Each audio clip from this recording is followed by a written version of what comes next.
Hello mga meses, hello mga mare. For today's video, yung po ang bumungad sa akin pagising ko. Ang aking asawa ay naglilinis ng aming bahay at ako po ay pagod, late na ako nagising. After po noon kami ay kumain and then kami po ay sumimbang mag-asawa. At tuwing araw po na linggo ang mga meses mga mare, kami pong mag-asawa ay napagkasundaan namin na walang papasok muna sa trabaho.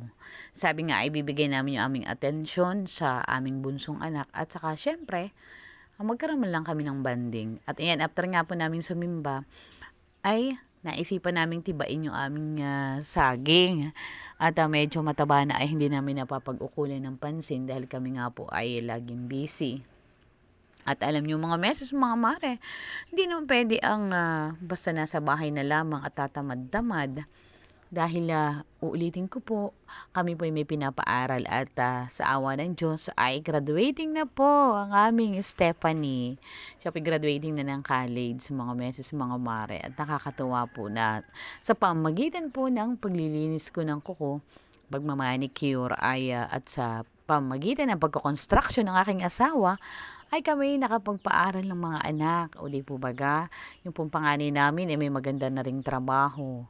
Tsaka bukod doon ay itong ang pangalawa naming anak ay gagraduate na ng college sa mga meses, mga mare. At yung pilubos kong ipinagmamalaki mga meses. At sabi nga po ng aking anak, ma, pag ako po ay naging summa cum laude or magna cum laude, ay sasabihin ko po sa entablado, buong puso ko pong pinagmamalaki na kundi dahil sa maruruming ko ay hindi po ako makakagraduate ng kolehiyo at kung hindi dahil sa mga nagpapagawa sa papa ko. O, di po baga mga meses mga mare, nagpapagawa ng mga bahay dahil ang akin pong asawa ay construction worker sa ngayon dahil siya po ay yun nga po ang trabaho niya ay nakakatawa po naman at sa pagtutulungan po namin mag-asawa, kami pinakakapagpaaral ng mga anak, mga meses. At yun po naman ang mahalaga. Ang akin po laging sinasabi, ang goal naming mag-asawa ay sila ay mapagtapos ng pag-aaral sa kolehiyo para sila ay magkaroon ng magandang bukas, di po baga? Magkaroon ng magandang kinabukasan.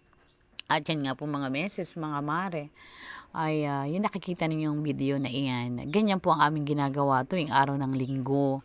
Kami po ay nagbabanding. Nandiyan kami ay magluluto, and then kwentuhan. Nandiyan na ako ay bubunutan ng uban ng aking asawa ni Agum. At ganun po naman, nandun po naman siya aking gugupitan ng buhok. Ganun po.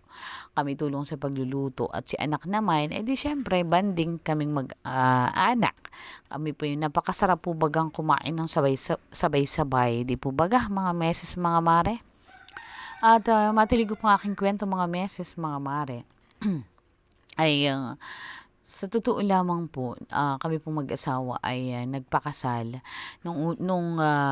May kwento ko lamang po aming kasaysayan. Kami pong mag-asawa nagpakasal ay as in walang wala. Yung sabi nga po ay yung gastos namin ay inutang po namin yung aming ginastos. Tapos and then yung aming po naging gala dito po sa Quezon, ang mga ibinibigay po ay pera, gala, as in.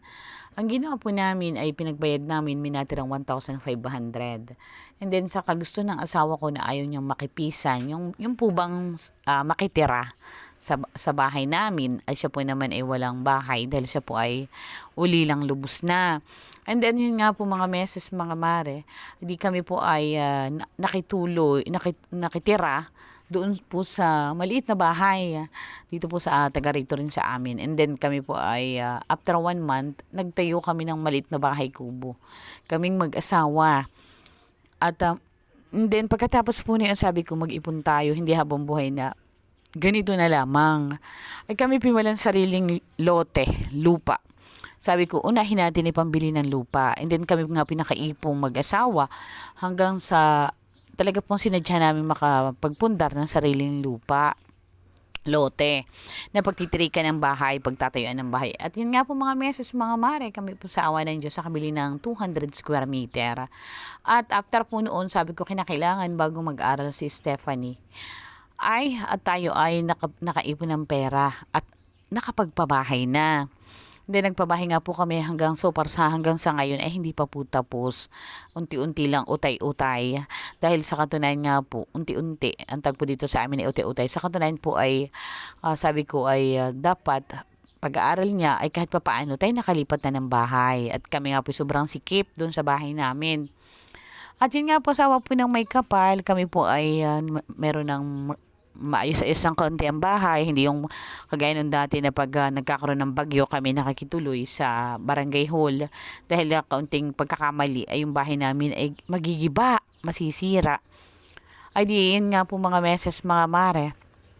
At yan, thanks God, at kami nga pinakapagpaaral na, yun naman aming panganay natulungan na namin, may maganda at maayos na siyang trabaho. At sa awa po naman ng may kapal, inuulit ko, dalawa na lang yung nag-aaral namin. Isang grade 11, yung aming bunso. At sabi ko nga po kay Agum, o di ba Agum, malapit na kahit tayo naghihirap, malapit na tayo makapagpatapos ng anak sa kolehiyo. At pagkatapos noon, pagtutulungan na lang natin ay yung ating bunsong anak. O di po baga mga meses mga mare, ikiwininto ko po ito dahil para po sa akin wala pong imposible, basta gugustuhin ay kakayanin. O di po ba mga meses mga mare? Ayan mga meses mga mare, yung time na iyan ay kami pong mag-asawa ay naisipan namin kumuha ng mangga dito sa aming kalapit ng bahay. At sabi ko ay kami po'y magme-merienda. O di po baga mga meses mga mare, wala nang hihigit pa na sabi nga kahit mahirap ang buhay, basta't ikay magsusumikap, ay wala nga, ulitin ko, walang imposible. Lahat ikakayanin. At saka, sa todo ilang mga meses mga mare, masaya na po ako sa buhay ko kung anong meron akong sa ngayon. Ang mahalaga ay buo ang pamilya at kontento ka kung ano ang meron ka. Yung paulit-ulit kong sinasabi.